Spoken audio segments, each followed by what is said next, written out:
Hey everyone, and welcome to Not the Newsletter Show, episode something. I don't keep track of that, but we are here today with Gary Loop from Loop Group LLC. Excited to talk with him. Friend from a long time ago, avid golfer, owns his own consulting business, and we're just excited to hear from you and how you guys use technology. And yeah. Awesome. Yeah. No, thanks for being here. Yeah, thanks for coming on the show. Yeah. It's good to have you. It's actually harder to get people to come on shows than you would think. Really? Yeah. What's been the obstacle? I don't know. Maybe because there's cameras. Maybe people are nervous. I thought about that's new. Yeah, that is new. Are you guys going to Photoshop in some hair? Oh me? yeah. We'll use AI so that neither one of us actually look anything like ourselves. You'll be fine. I've reached that creepy stage where I look like I could be a serial killer. So, Yeah. It's a good stage to be at, though. You could throw in a mohawk. I feel like I'm close. I told my wife that the other day. I was like, honey, if I go more bold than I am now, like, will you still love me? And she's like, yeah. So I just took it. I went really far, and so I was like, what about this? And what about that? And what about? Yeah. And she's like, you could tell she was starting to get a little nervous. She's like, where's this headed? But yeah, so I don't like aging. It's like I start getting like sunburned in the receding hairline, and you're just like, this is a new thing. And you come back and you're like, why is my forehead red? You're still good. No, you got time. I got a little bit. I'm down to like I think it's speeding. I think it's speeding up though. Yeah. So Loop Group LLC, what is it that you guys do? I said technology, but it's business consulting, right? It's probably more accurate. We're a competitor. We're in technology field. Yeah, no, we're not. That's good. Purely consulting and coaching. Yeah. So originally it was a consulting business primarily. Okay. And then the coaching aspect is a part that I didn't really recognize, and over time it's become a part of it. Okay. And the more and more I do the coaching, I enjoy it. So it's really still kind of a coaching consulting.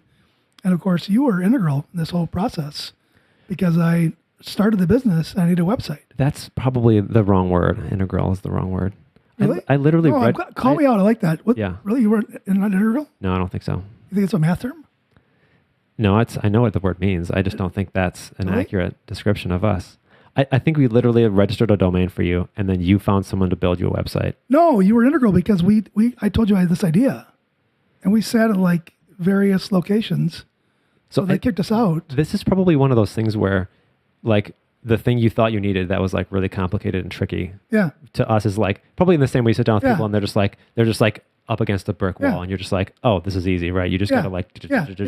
That's what happened. So I mean, I probably spent 4 minutes. No, but we spent like hours. I mean, I don't know what you did in the end, but it was your consultative skills. Oh, okay. They're helpful. I don't remember anything. So I have a really bad memory. So you're saying I motivated you to start this business? No, I started the business, but I needed an idea. But I think, what I found interesting enough is that people that have these skills that they don't know they really have, they think other people have them, but it's one of these skills that just comes naturally to you, but that actually other people can't do. So, well, I'm glad that I helped you with whatever that was. I'm going to go look up integral. I'm really kind of intrigued. Yeah.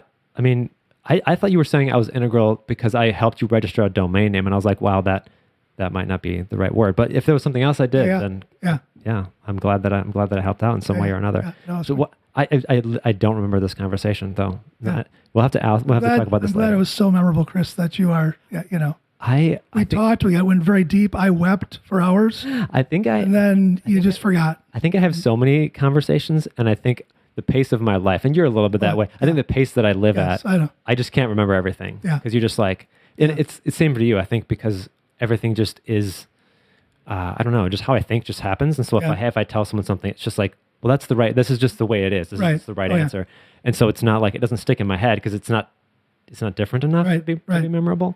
But yeah. No, someone just told me the story of where I was and I didn't remember, and then they were upset. Yeah, but I've had that conversation with a lot of people that like, they're all of a sudden just like, they'll call me later and they'll be like, oh my gosh, this thing you told me. And I was like, what was it? Like, like, I know. It was just like, oh yeah, it's the truth. Like, oh yeah, you should, and it's just weird things like, yeah, you should do what you're passionate about. And they're like, well, I'm not. It's like they already knew it, right? And they're just like, so it's just like, I didn't say anything really special. It was just like, oh yeah, you're right. I'm not really passionate about this thing that I'm doing, but I know the answer to this, and that they just needed like a push off the edge. Absolutely. And it's kind of what we did. I was like, I worked for places, and I was passionate about what I did, just not where I was. Right. And it's one of those things that you just have to take your own advice eventually and just kind of like jump off of a cliff. Which I think was kind of your story, right? You were a stand-up comedian at some point. What did that cliff look like? So still am. So still do it on occasion when I can. Okay. So did it for... Do you have like a website? We're going to start trying to promote people's stuff here. Eventually, possibly, maybe. Yeah. I mean, the business is the priority, and family and such, and social media. Yeah, at some point. Yeah, no, did it professionally. So didn't mean to get into it. I was a college kid, and when I used to give speeches, I turned them into kind of comedy routines, and people used to, say, you should go into comedy, and I thought nothing of it. And finally wrote a letter to Jay Leno. I was like, Dear Jay, this is back in 1991 when you wrote letters, like on pen and paper. Dear Jay, people are saying I should go into comedy, blah, blah. Here's my phone number. And suddenly called me. I feel like I've known you a long time. Yeah. I've never seen you do stand-up comedian, anything. Yeah. And I don't think that you off stage do that many jokes. It's usually just the flow of our conversation. We joke around. So, but it doesn't feel different than any other conversation. I don't know. I'm curious to see like how you are and how you're different on stage. I need to go. You need to post. You need to give us like your Gary Loop comedian schedule so we can get that down there so we can get you guys some more fans. It's gigs as they come along. So I thought you were about to give me a website. I thought it was like gigsasgary.com or something. Yeah, that was sweet. No, because I'll have more consultations with you. Just wait. So because after the last time we talked, you started a business. Yeah. After this conversation, you're going to go full-time comedian. That's what's going to happen. We're going to motivate you to be like, you know what? This business thing is actually kind of weighing me down a little bit. Comedian. Here we go. Well, the comedy thing was taking off. I mean, I performed at the Comedy Store in La Jolla, California, on Comedy Works in Denver. It was taking off, but then I was living this kind of wild lifestyle after college, and then I met this church girl who read books and went to church and didn't eat meat, and she's you know her, and she settled me down and power washed me, cleaned me up, and so now I got you into business and coaching. Actually, no, I met her at We Energy, so that's where my career took off, and then so now I still write, and then 6 years ago, I just said to her, I said, Jen, I got some good material I like.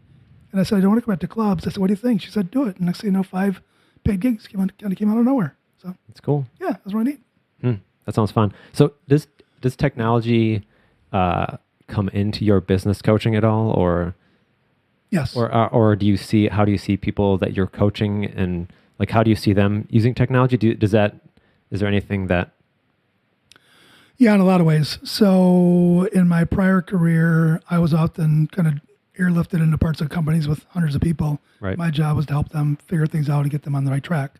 And I'm just naturally curious and I want to know what's going on. So I would delve into technology, get to know the technology team real well. And they became, not only friends, but colleagues, because I knew that their part was important to what we're doing. And so when I'm going into companies, given that experience in technology, I know how critical it is, and I know how much and more than anybody how much time it can save, efficiency, how much it can drive better production, et cetera. Yep. And so I'm always diving into it. I have a lot of call center background, so I'm diving into that, but also what are you using for your CRMs? What are you using to track data? Are you using ERP? What are you using and helping them? And I've worked to help to install call center technology in places and do those things. So, and you see some of those things then actually make difference, change once they're in place and done well. No question. And how long have you been running the Loop Group? It's probably been 6 years? Like 12 years. 12? Yeah. 12 years. Yeah, I know. I'm getting old. That feels like... Well, that's why I can't remember. I'm getting old. Listen, know your audience, Chris. This conversation was 13 years ago or something that we had. Yeah, I'm getting old. I don't think Someone's getting old. My children would have been this tall that long ago. So I don't remember anything from that far back. Someone's getting old out of this group, and it's me. I'm the guy. I got, however older you got, I got older with you. That's true. Yeah. So in that time, have you seen the technology that you deliver change, or is there, if you're sitting down with businesses and kind of coaching them through things, do you see your recommendations and how they use technology, what they use? Do you see that even just since you've been running the new business, do you see change happening there at all? What's interesting? The fundamentals are still the same, meaning that, for example, if I'm going to help somebody and they're going to be putting in some kind of major system, I'm always preaching, and you know this, do all the hard work up front, do the research, do it right the first time. Sure. Because how many companies go out there? What's the hard work?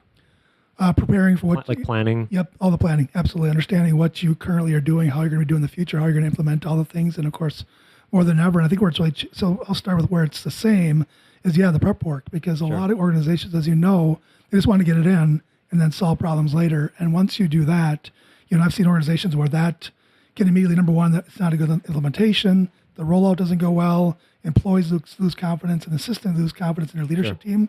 So because it wasn't planned and prepped well. Precisely. Yeah. Yep.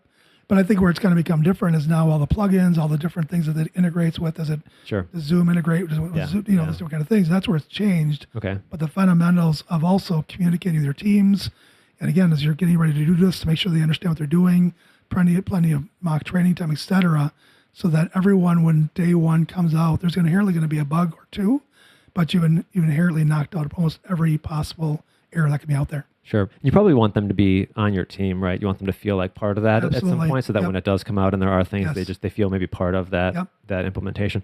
Here's a question that I sort of thought of when you started talking, and I know it's a I don't know if it's a big issue. It's an issue right now. Is I think with the cloud and with where things are, we end up with 9 different tools, right? And you're just like, I have a CRM and I have this other CRM that's kind of a CRM, and I send my emails out of a thing that's kind of a CRM too, and then you. And I know we have that issues with some of our clients. They come to us for some of that help too. Is they have these 9 different things, or 10 different things, or 15 different things, and 3 of them do kind of almost the same thing. But it's like, well, there's one thing it doesn't really want to do. So then we have all these disparate systems that none of them communicate. They don't. There's no central database anywhere. Right. What have you? Is there anything you've seen that works there? Is it any advice, wisdom? Yeah, I think it's all, as you know, selecting the right tool. I mean, first and foremost. That's going to be able to do the work for them. Sure. And then understanding how to best use it. I mean, just to kind of take a little sidetrack, it's like years ago I had a family member that approached me. They were going to buy like the Cadillac of computers. Sure. Yet they used Word and Excel. Right. And what I mean? It's often as people will buy a large, they want to buy the best CRM. Right. But so many tools aren't used. And to answer your, I think, earlier question, I've gone into organizations where there was a ton of tools that weren't being used. And it's just kind of cool to say, you've got some reporting that you can knock out some incredible reports that'll not only help your leadership team, but your front line. And so it's really kind of maximizing what you're getting. What kind of car do you really need in the tech industry, to use that analogy, and then selecting the right one with the right things that you need. It's almost like, and you're going to, it's probably isn't 100% true, but, Mac has always been known for its creative side and more of the kind of art kind of feel, where, the PC is different. And given that's not. So the Mac guy's wearing the stretchy shirt, and the PC guys dressed up. This feels like one of those commercials. Yes, it's a total stiff. Yeah, I'm the total stiff. The Mac and PC, those commercials. I'm the total stiff. The Mac guy was. I'm playing my role. Yeah, total stiff. Yeah. So do you find that businesses already have the tools they need, or are you finding they don't have what they need and they have too much of what they don't? Does that question make sense? Yeah. All the above. Okay. So oftentimes it's a matter of, and that's where I kind of do dive in the technology a bit. It's understanding what they do have and how they're utilizing it. But again, it's knowing my lane. That's not my, that's not my profession. Right. So it's really kind of a blend. Most people, I think a lot of companies do pretty well, but there's always ways they can be better. But there's certainly organizations that I've seen some, people that not that I've worked with, but I've heard of them where they're still working on paper, which is nice. Paper and pen still works, but as you know, a technology tool is much more. Yeah, you're not getting a lot of good reports out of that. No, lots of nice different colored inks and circles and such. But so I think for the most part, people are doing the best they can. I think, and you know this more than I do, is that there's so many things out there right now.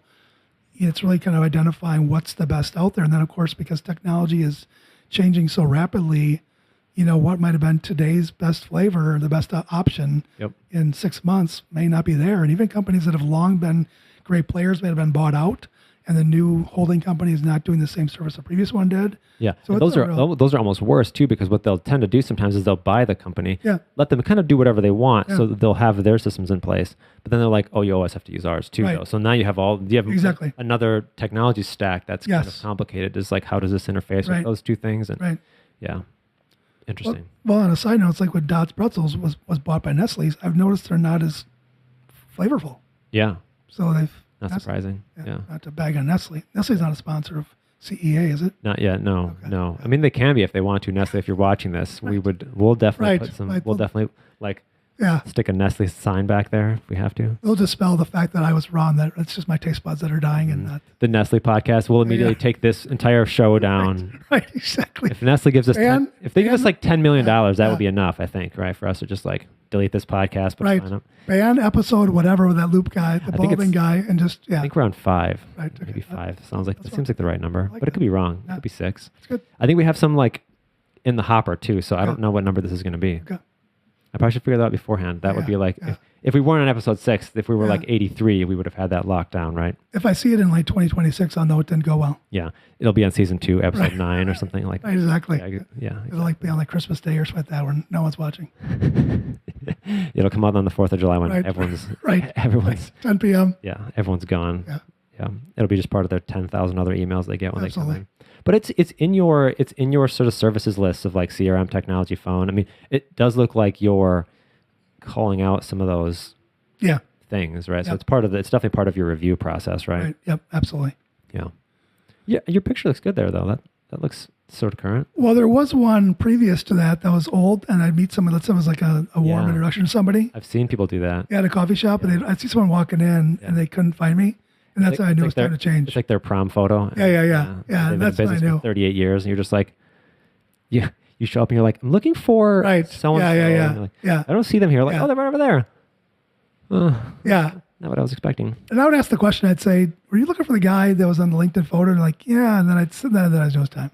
Me. Yeah. So that one's going to probably last for about 5 more years. That's good. Yeah.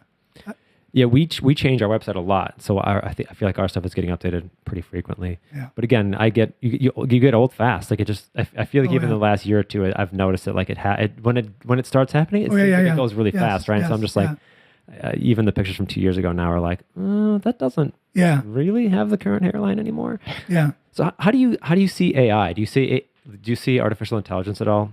Yeah. And what you guys do? A back note is that Facebook does that where they'll do like a flashback for like 10 years ago. And I'm not a vain guy. Okay. But I'll look at him like, I had hair. You looked real good back then. I'm like, I had hair. Yeah. And it was dark. So, no. More and more AI. Of course, I think right now the flavor of the day, of course, by most consumers is the chat GPT. Sure. So seeing some dabbling in that, but not overly much deeper than that. But I'm trying to learn more about it because I'm just a big advocate of not being a 1997 thinker. Yeah. So you don't see that yet, at least anyways, in the conversations with business owners and things. They're not asking about that. They're not.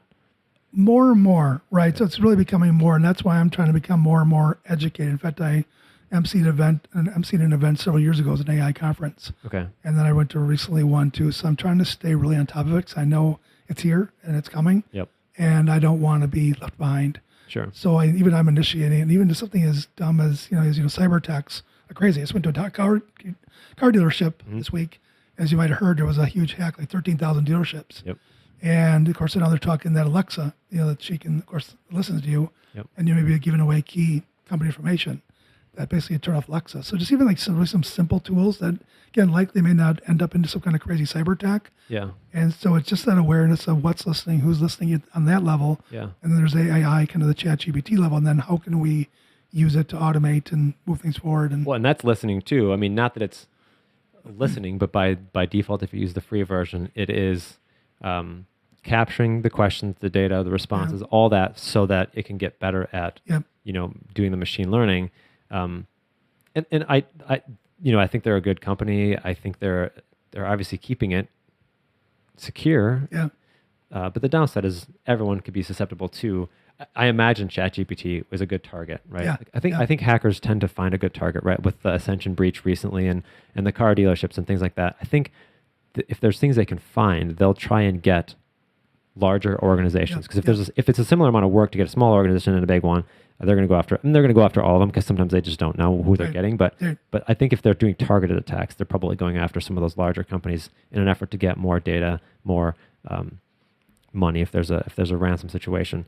But it is, I think, interesting to know that we are giving our data, and just to think of that as you're entering things into ChatGPT, that what you put in there is being saved, and the results they give you are being saved. So you wouldn't want to go and be like, "Hey, I landed a new deal at this much money with or like any sort of, if there's any sort of like intellectual property, you probably don't want to put those things into those sort of systems. Yeah, which is crazy, and the normal consumer wouldn't know that. They would just decline to just put that in there. And right. I think the downside is our entire lives, our entire footprint now is on the digital space, right? So wherever any of that is at some level of risk. So it's a matter of wherever those things are, you're having multi-factor authentication and passwords and all that sort of good stuff. Yeah, and I think for me, even going back years ago when Google, again, I'll keep on dating myself, but when Google came out, it was so easy just to go Google names, or if I couldn't think of something, And so even 20 plus years ago, I made the decision that I don't want to use Google as my brain. I mean, our brains, as you know, are so incredible and there's so much capacity. Right. And so even with ChatGPT, I've been very limited in my usage because I think so many tools that I've come up with organizations that I've used both personally, professionally, they've come from me sitting down on a computer and really racking my brain what to do. And a lot of organizations are still using these tools 15, 20 years later, which is the coolest thing. Yeah. And it's just so easy to jump on ChatGPT or some kind of AI tool and say, show me this and do that. But I just think our brains are so wired.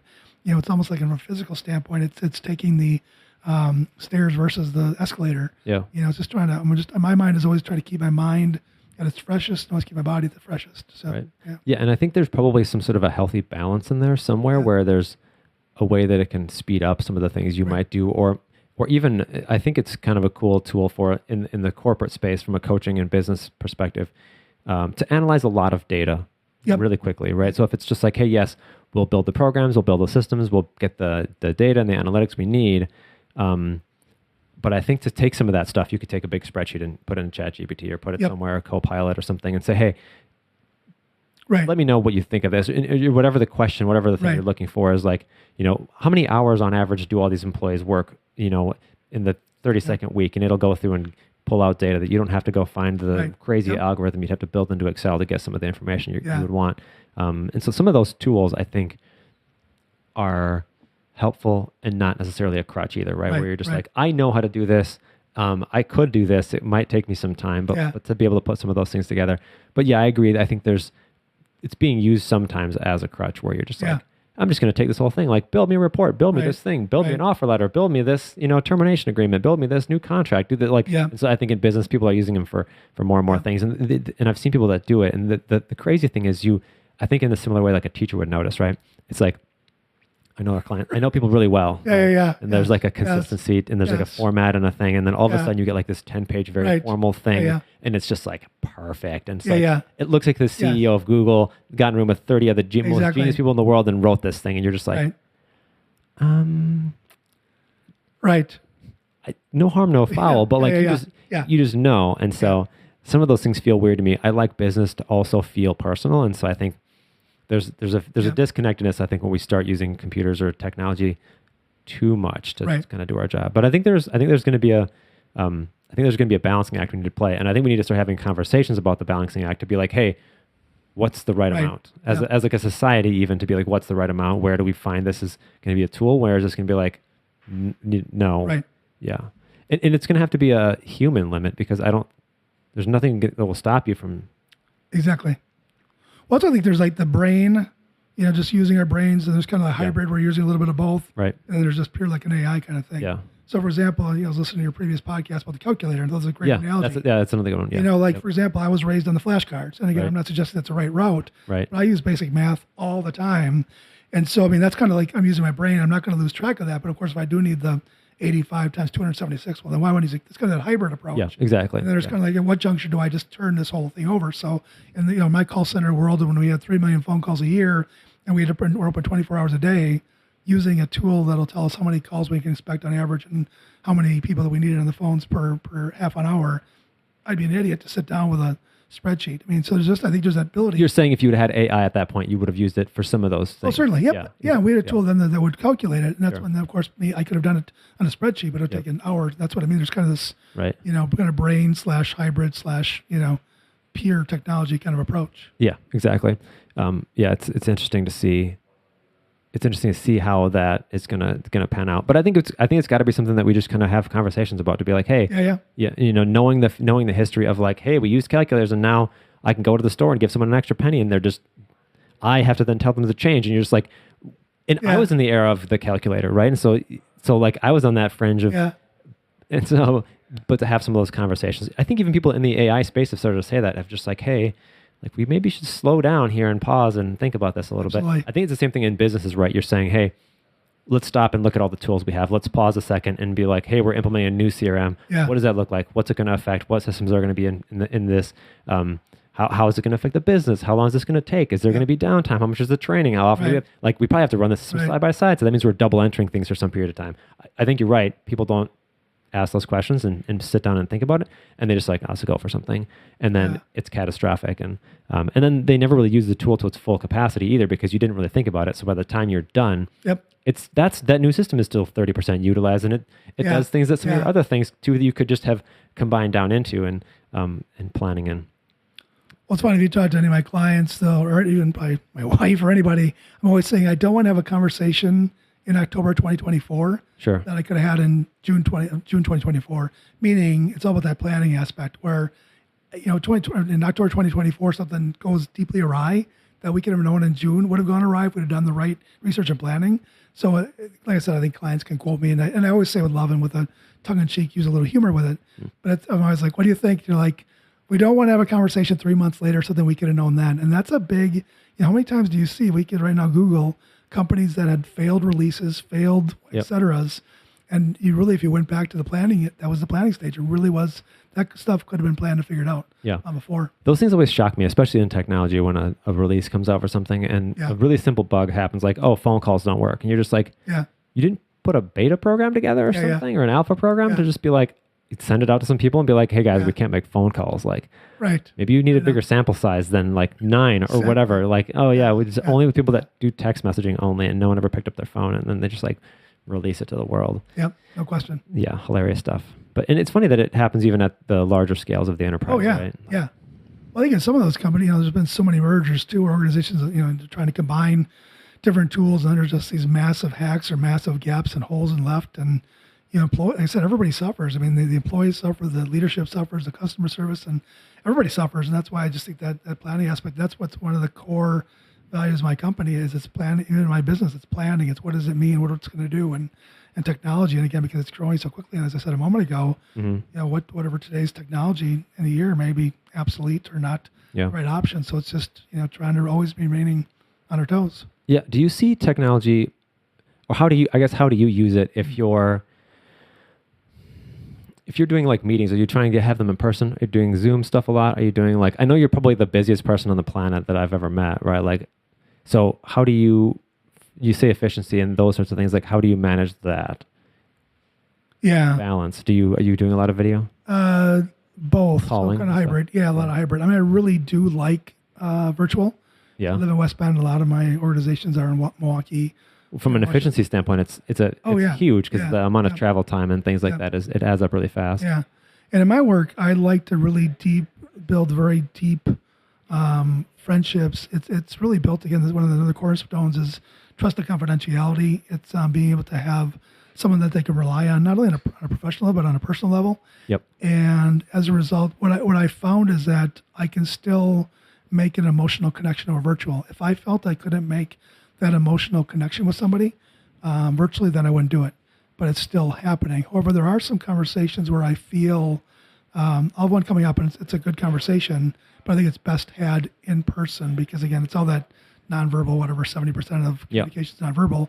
And there are things lost in the virtual world, but in the business that I've found, for the most part, I can connect it. But to your point, I mean, I actually took a picture of my home office where I do all my Zoom calls, and that's one of my backgrounds.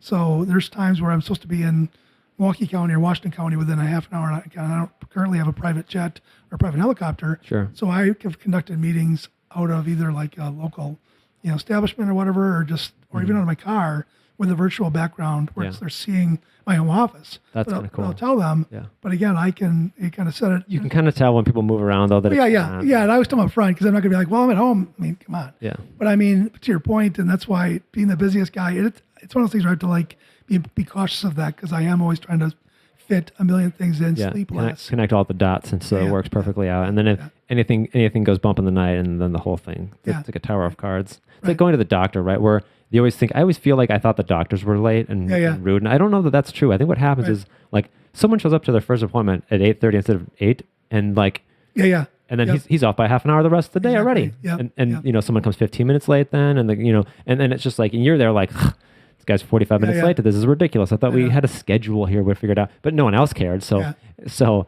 their life is probably just constantly delayed by those kinds of things, right? Those variables you can't control. Yeah. We've had a lot of conversations where it's something where it's really critical to be able to have people in person. Yeah. So it's always gauging that. So I will always defer to an in-person if it's going to be a initial meeting. Yeah, initial meetings, or even just something where it's going to be a conversation that's going to be very delicate. Sure. Could be a very big announcement kind of thing. So nothing like that. So I'm just, and again, it's funny as we were talking earlier about the Mac PC guy, it's just that I do run kind of original, even though background in stand-up comedy, very loose in my personal life. Sure. Just professionally, I just think again, it goes back to the planning piece. Yeah. Is that if I think that something can be missed and it's in person, or if I do digital or virtual, right, then in person it's got to be the way to go. Yeah. Something I've noticed with virtual that's hard. I think I can do, like, if you and I were going to have a conversation in virtual, I think that would be fine. I think I could like figure things out. Like I'm good at, I like reading the room and reading the people and that sort of thing. Like I love that. Right. That's fine. Yeah. It has been almost impossible for me to find a way to connect with a room of people in a video call. I've been in meetings before with people where there's 5 or 6 people at their office and then me, and you always it's I don't know what the term is, but it's that sort of sense of like if someone was to get hurt in New York and there's a whole bunch of people, you're just like, oh, it's it's probably like the crowd mentality or something where you think someone else is going to do it, and so. One-on-one, if I was asked, you'd be like, hey, Gary, how do you think that affects your business? You'd have to answer me. But when there's a room of 5 or 6 people, you're like, how do you think that affects your business? It's just like everyone like looks over their shoulder for someone else to answer it. Or, hey, does anyone have any questions? Or can we follow up on any of this stuff? And if there was just a person, they'd have to either say no right away or kind of get into what their questions might be. And I think it's just complicated when you're in a group like that, or you're trying to, have a conversation with 2 or 3 or 4 different people. Yeah. It always feels wrong. It just doesn't feel like a normal conversation like you'd have in a room. When you could feel the room, you could be like, you can tell when someone has a question or they like have a little bit of a shimmy in their chair and they're like, hey, did you have something to add? Or is there, and you can kind of catch those things. And I've never really found that good. And there's like a weird time delay sometimes where it's not like super sharp. So even like, you're familiar with Owl where it moves around and such, but even those don't work in kind of a boardroom setting because it's an owl. I mean, it's like some kind of thing where it's trying to zoom into this person, that person. So so those are going to be meetings that I will go into the boardroom to meet. And even like with you and me, we've known each other. Oh goodness, I was trying to think of my me-I agreement. Yeah, you and me.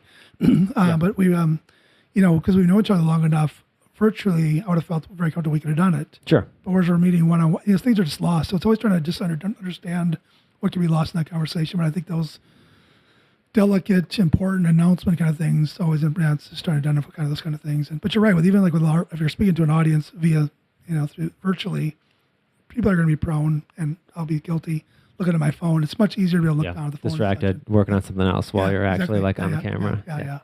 Yeah. Interesting. So is there anything else, Gary? I'm so excited about your business. I think it's awesome that it's been 15 years. That's like you get over all those hurdles, right? There's those like, it's like 5 years, like 90% of businesses die in 5 years. Maybe it's not that high, 60%. And then it's of what's left, like another 15 or 20% die at like 10 years. And like I feel you're over that sort of like, that point where you're just like, you have to worry about that probably. Kind of yes and no, because I'm just one of those natural, we just a worrywart. Not to that extent, but it's funny because my wife it's one of those things where like we would be working on, like I'd work on a home project and I'd get it done. And then once it was done, she'd say, well, can you work on this next? And I'm like, because I'd say, Jennifer, like you're kind of always on to the next thing. Well, then like one day it really occurred to me that I'm an on to the next thing kind of guy, being that I've like solved something or figured something out. Sure. I'm immediately on to like, so it's almost like I've always used the analogy of sitting like in a fire tower and I'm always looking over the landscape to find out what maybe smoldering, what's going on. And then I'll go over there and kind of fix that, and even life and business. Sure. So and also it's funny because I've been thankful to have a full boat of clients for years, but I'm still out there in meetings. I'm still out in the public and, business networking organizations because I think it's just critical it's just very easy just to unplug and be like, well, I'm fine.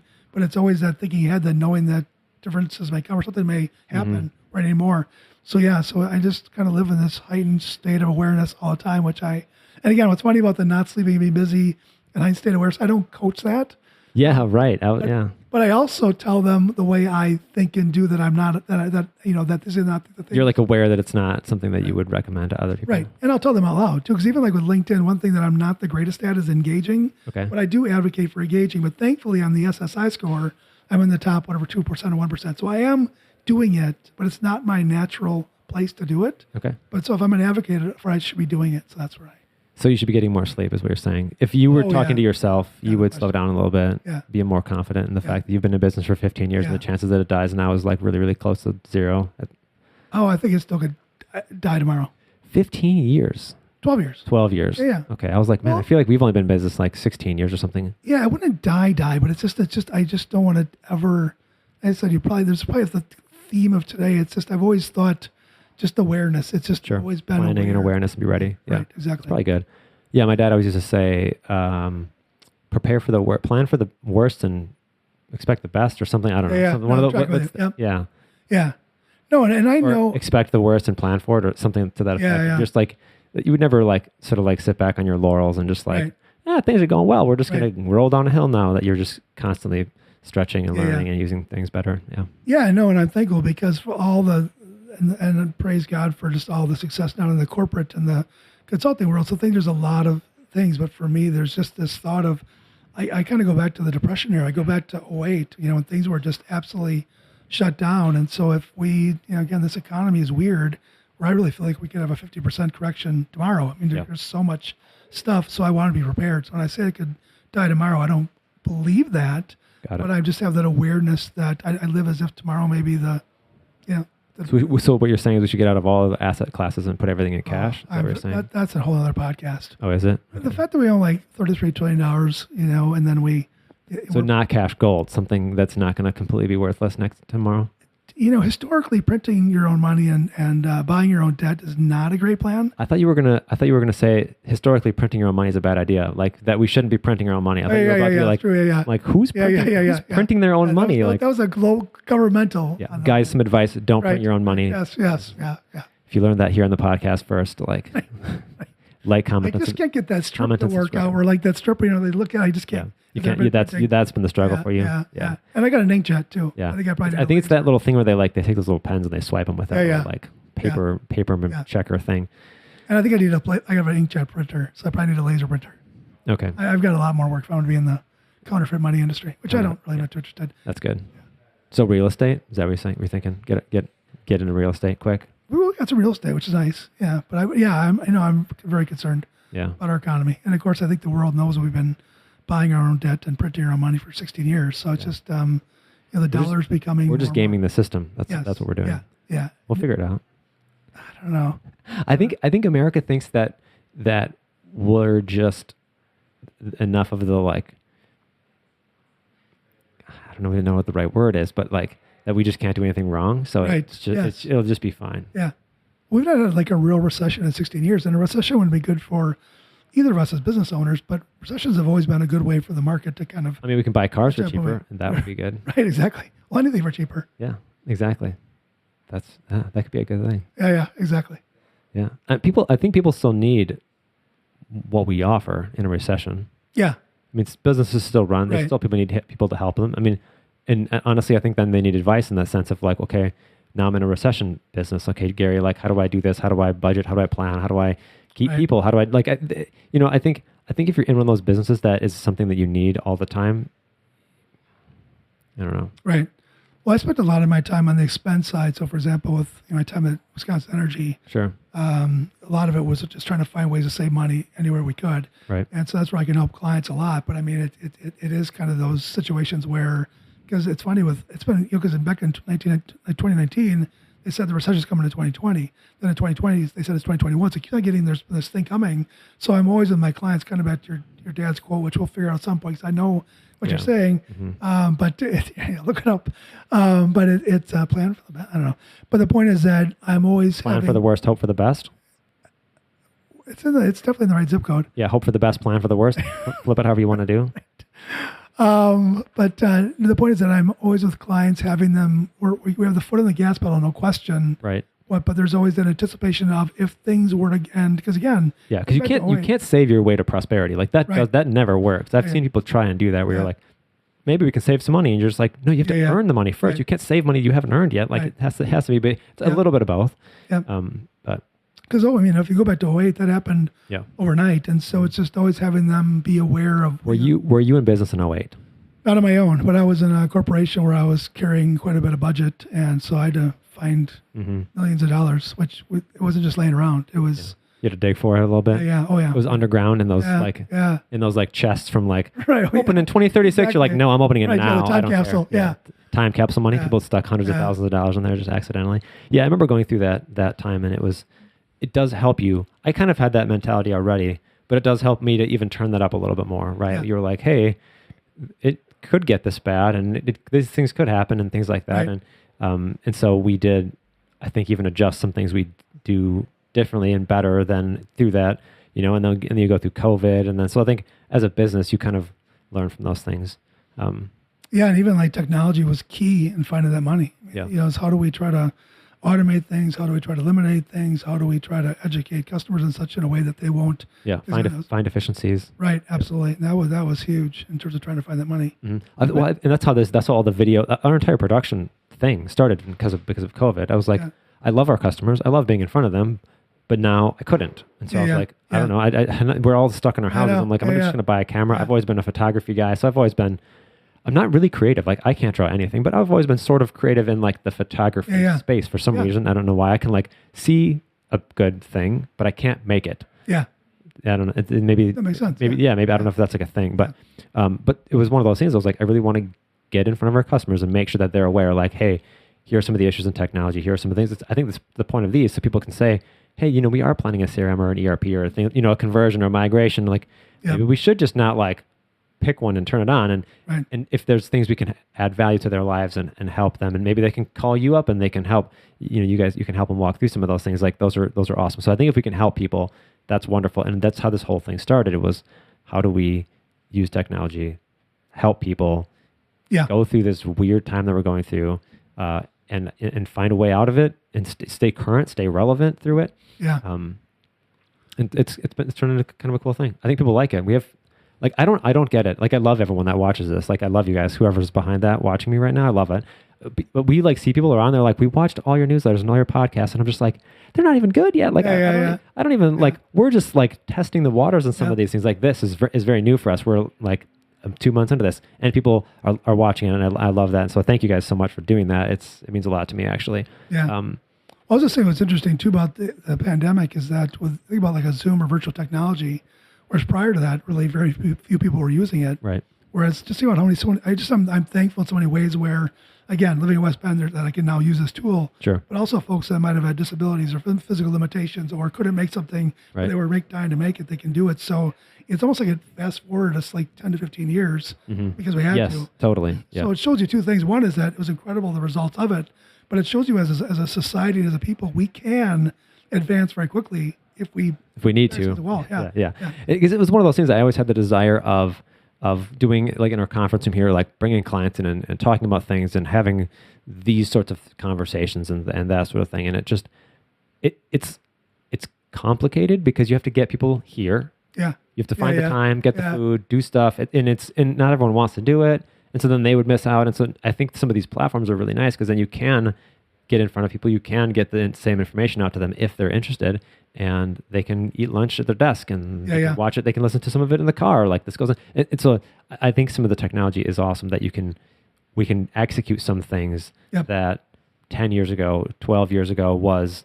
Come to our office for lunch, or we're renting out the Olive Garden and come for whatever. And then there's, and those always feel fake. The projector's up and the like, a guy in the suit and like, yeah, did buy it from us. And like, here's what we do. I don't know. I always got like the whole pitch thing. It always just gave me the heebie-jeebies. Yeah. The downside is sometimes it was very good and real, but it always just had that vibe, and it was just hard to get rid of it. So I was like, man, I just thought that doesn't feel like the thing I want to do either. When we stand up and like. So I think some of these technology and the video things have been really cool to really show just who you are and really get out in front of your customers. It's kind of a cool thing. Well, the cool thing is this is my unsolicited, unpaid. No, but I mean, the work you've done, I've seen it firsthand, and just some of the works with live conferences with multi-site locations, and how you've been able to film it, and then whatever, like an hour after it's done, you've got it all up and running, and just, I mean... Or live stream them right there. Yeah, I mean, just the work you've done, and even just when you go to the website, while it was minor, it was a big deal at the time, because it's a big part of my life.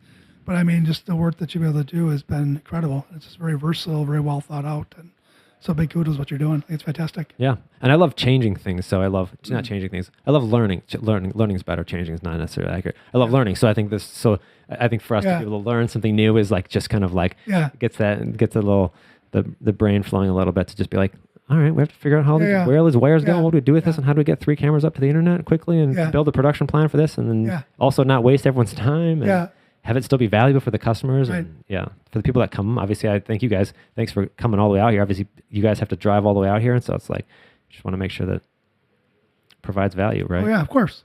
But I think even for you is that, and I don't want to lump you with me, that would be possibly an insult because my wife once compared my brain to Times Square, lots of TVs and things going off.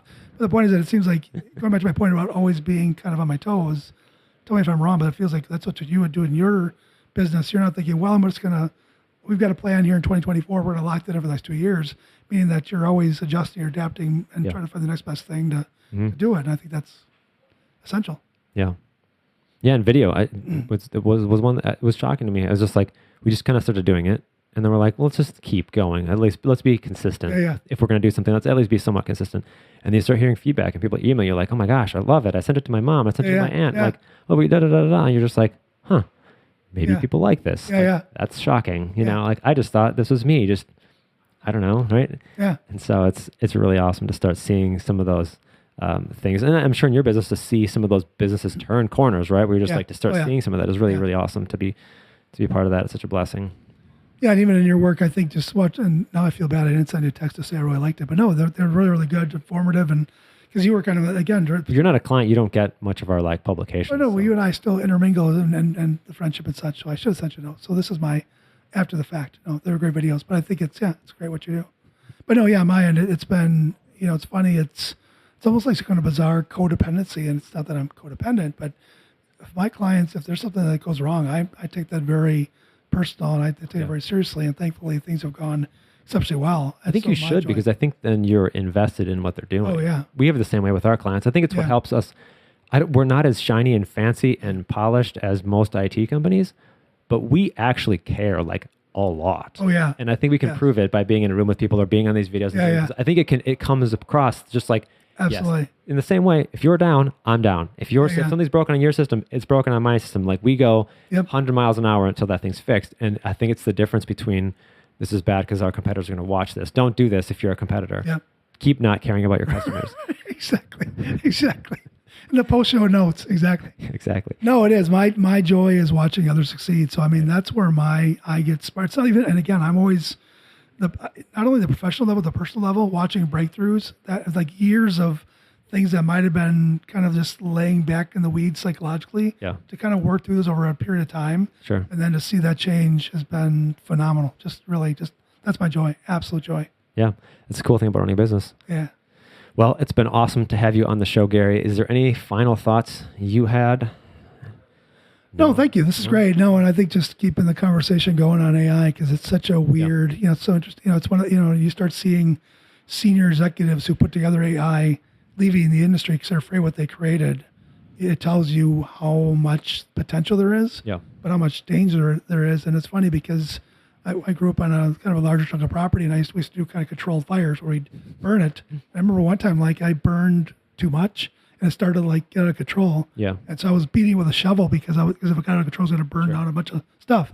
But it's almost like with AI where it's just, it's out of the box. Yeah. And we started the fire. Yeah. And I'm like, I think right now the fire does have some fences. There are some fire fences. Yeah. But I think we have to have that conversation of what happens when those come down. Yeah, exactly. Yeah. Because I think AI is kind of dumb right now. Like I think we're intentionally kind of limiting what it can do or what it can do. Like it's kind of dumb, like it does dumb things sometimes. It doesn't answer the questions right. And we joked, one of our other employees was here on one of the other ones, and you can ask it sometimes of like, how to thicken my pasta, and it'll come up with some of the weirdest things of cook it for 4 hours, and you're just like, I think that would be too much, right?